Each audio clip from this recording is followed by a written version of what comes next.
আমার সামনে বসে থাকা দূর থেকে ছুটে আসা আমার ভাই সকল, স্টেজে ওলামায়ে কিরামগণ, পর্দার আড়ালে মা ও বোনেরা, সবাইকে মহান আল্লাহর প্রশংসা, কৃতজ্ঞতা, হামদোসনা।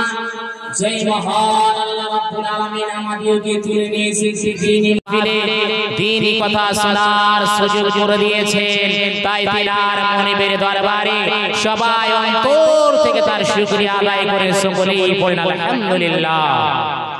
তারপরে আমাদের ধর্মের নেতা নবী মক্কি ও মাদানী খাতিমুল আম্বিয়া সাইয়্যিদুল মুরসালিন সফিউল মুযনিবিন রাহমাতুল লিল আলামিন মাহবুবে কিবরিয়া যারা মুহাম্মদুর রাসূলুল্লাহ সাল্লাল্লাহু আলাইহি সাল্লামের প্রতি অগণন দরুদ এবং সালাম নাযিল হোক। আল্লাহুম্মা সাল্লি আলাইহি আল্লাহুম্মা বারিক আলাইহি।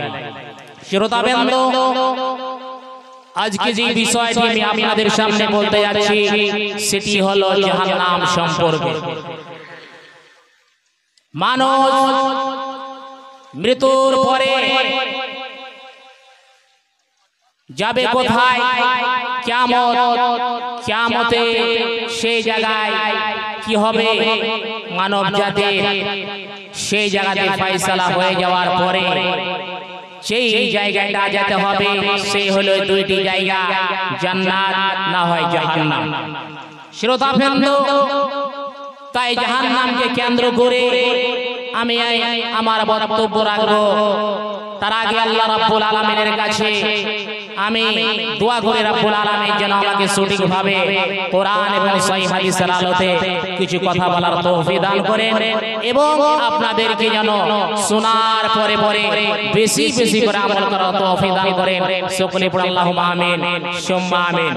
শ্রোতাবৃন্দ, আজকে মানব জাতি জাহান্নাম বলে ভয় করে না যে আমাদেরকে একদিন মৃত্যু হতে হবে, মৃত্যুর পরে কিয়ামতের ময়দানে আমাদেরকে যেতে হবে, সেই জায়গায় আমাদের হিসাব কিতাব হবে, তারপরে আমাদেরকে জায়গায় যেতে হবে। দুইটি জায়গায় ভালো আমল যদি করে থাকে তাহলে জান্নাতে যাব, আর না হয় জাহান্নামে যাব, নাকি ভাই?